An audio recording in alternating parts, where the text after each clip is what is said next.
Había sido un señor que había trabajado toda su vida en las cosas más increíbles, no solamente carpintero, fue muchas más cosas.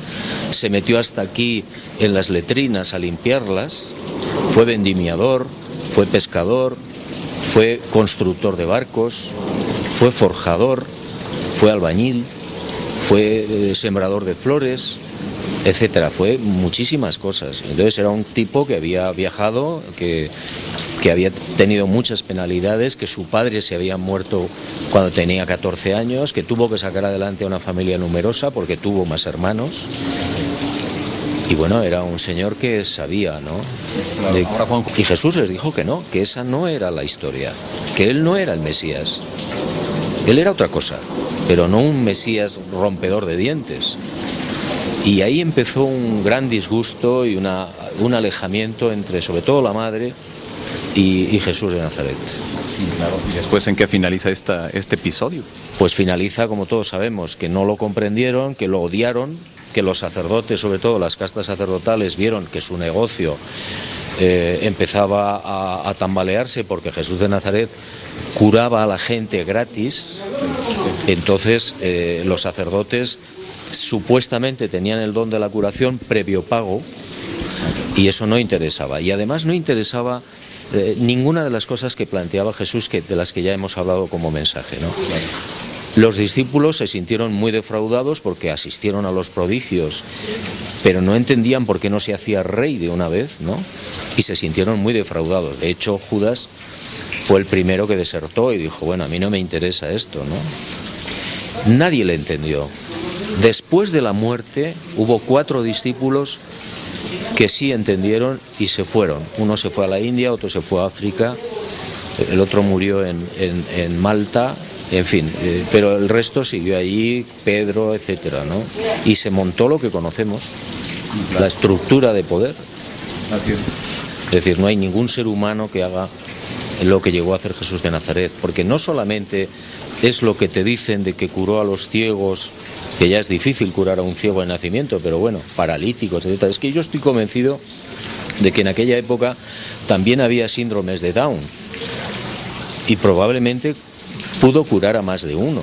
En el caballo se habla un poquito de esto, pero eso es terrible porque significa hacer una limpieza, entre comillas, de todo el sistema cromosómico humano.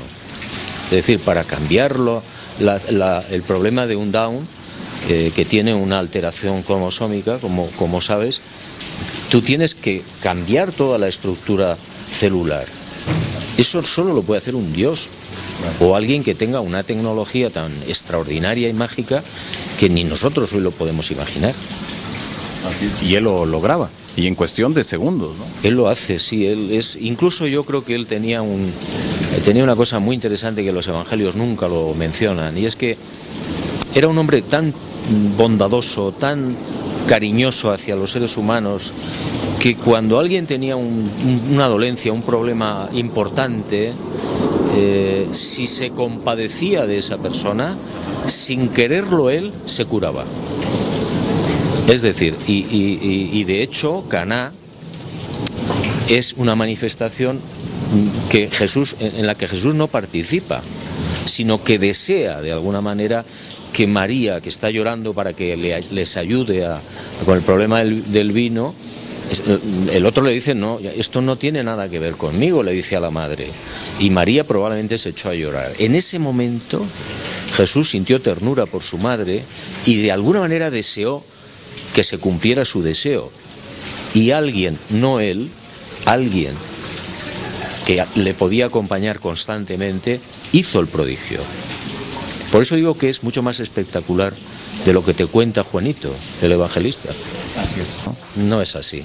¿Cómo lo debemos de entender ahora, No es así, no tiene nada que ver. Es decir, el ser bueno o malo es un problema de sentido común, no de religiones.